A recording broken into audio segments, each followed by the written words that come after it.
ওয়াকি জাতিগোষ্ঠী পাকিস্তানের উত্তরাঞ্চলের কারাকোরাম পর্বতমালার এই জাতিগোষ্ঠীর বিশেষ বৈশিষ্ট্য ঐতিহ্যবাহী মেষ পালন ব্যবস্থা।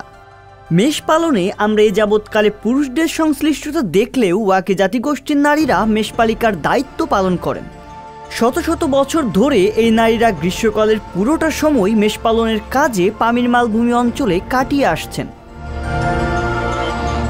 দীর্ঘকাল ধরে ওয়াকি নারীরা মেষপালিকার ভূমিকাতে থাকলেও বর্তমানে এই পেশা বা কর্ম থেকে সরে এসেছে অধিকাংশই। শত শত বছর ধরে এই ধারা চলে আসলেও ধীরে ধীরে এই জাতিগোষ্ঠীর মানুষের মধ্যে এই পেশায় থাকা মানুষের সংখ্যা কমছে। এখন এই পেশায় রয়েছেন কেবলমাত্র 7 জন নারী। ওয়াকি জাতিগোষ্ঠীর শেষ প্রজন্মের মেষপালিকা তারা।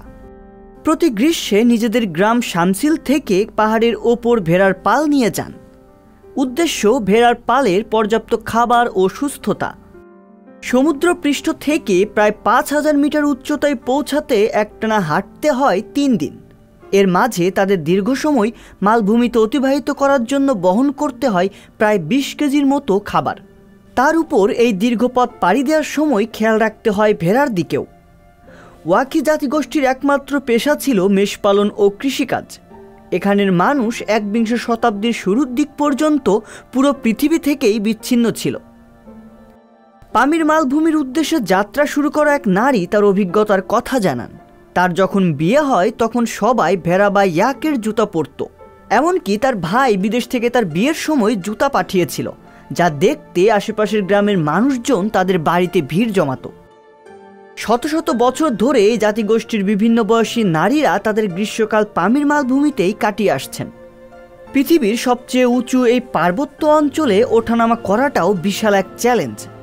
যথেষ্ট শক্তিশালী না হলে এখানে আসা যাওয়া করাও সম্ভব হয় না। বর্তমানে যে 7 জন নারী এই পেশার সাথে যুক্ত, তারা একসময় তাদের পরিবারের বয়োবৃদ্ধদের সাথে মেষ পালনের জন্য আসত।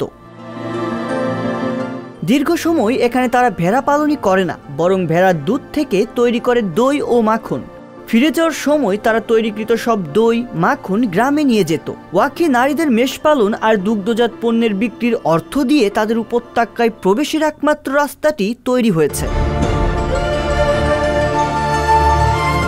তবে এক প্রজন্মের ব্যবধানে বর্তমানে শামসিল গ্রামে ব্যাপক পরিবর্তন এসেছে। সেখানে নারীরা এখন শিক্ষার আলোয় আলোকিত হয়েছেন। সন্তানদের পড়ালেখার প্রয়োজন অনুধাবন করেছেন তারা। এই গ্রামের নতুন প্রজন্মের অনেকেই ব্যবসার সাথে যুক্ত হচ্ছেন। নতুন প্রজন্মের বৈচিত্র্যময় পেশা বাছাইয়ের কারণে মেষ পালনের মতো ঐতিহ্যবাহী পেশা হারিয়ে যাচ্ছে, সাথে বিলুপ্ত হতে যাচ্ছে এক জীবনধারার। সংবাদ, ফিচার ও অনুষ্ঠানের জন্য ভিজিট করুন সংবাদ প্রকাশের ওয়েবসাইট এবং যুক্ত থাকুন ফেসবুক পেজ ও ইউটিউব চ্যানেলের সঙ্গে।